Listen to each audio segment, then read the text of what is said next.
अरे की बसवा कटैहा। हमने के माई बहन लोग बड़ा ही प्रेम से ये गीत सब गावे ली लोग। अरे की ऊंची ऊंची मड़ुआ बनैहा हो न हो कि ऊंची ऊंची मड़ुआ तले बैठी हा हो पापा। ये हमारी दीपा जी कहेंगी कि साजन लगवा छेकेले दुआर हो कि हरे हरे हरे पापा बसवा कटैहा। हरे हरे हरे पापा बसवा कटैहा। ऊंची ऊंची मड़ुआ छवैहा हो। ऊंची ऊंची मड़ुआ छवैहा हो। ऊंची ऊंची मड़ुआ तरे बैठी हा हो पापा। ऊंची ऊंची मड़ुआ तरे बैठी हा हो पापा। साजन लगवा छेकेले दुआर हो। साजन लगवा छेकेले दुआर हो।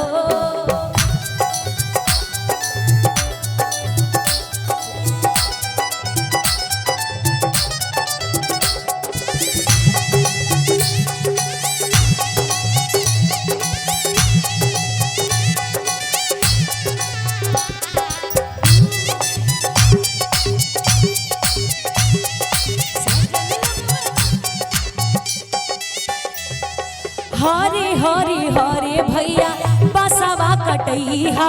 हरे हरे हरे भैया बसवा कटैहा। ऊंचे ऊंचे मड़ुआ छवैहा हो। ऊंचे ऊंचे मड़ुआ छवैहा हो। ऊंचे ऊंचे मड़ुआ तरे बैठी हा हो भैया। ऊंचे ऊंचे मड़ुआ तरे बैठी हा हो भैया। साजन लगवा छेकेले दुआर हो।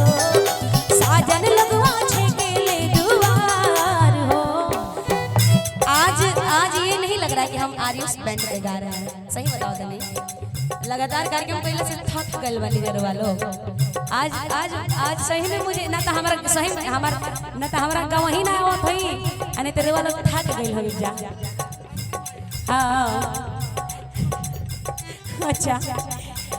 हरे हरे हरे बाजा बसवा कटैहा। हरे हरे हरे चाचा बसवा कटैहा।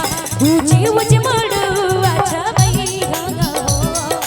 ऊंची ऊंची मड़ुआ छवैहा हो। ऊंची ऊंची मड़ुआ तरे बैठी हा हो चाचा। ऊंची ऊंची मड़ुआ तरे बैठी हा हो चाचा।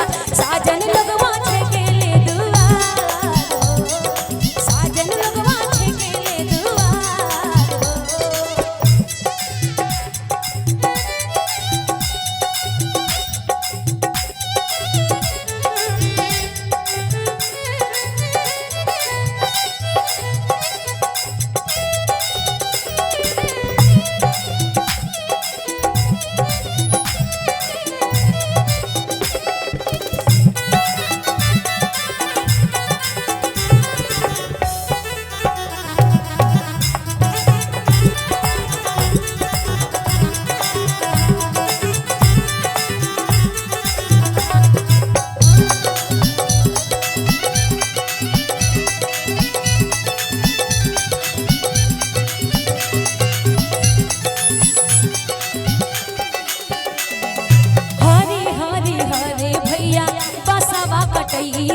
हरे हरे हरे भैया बसवा कटैहा।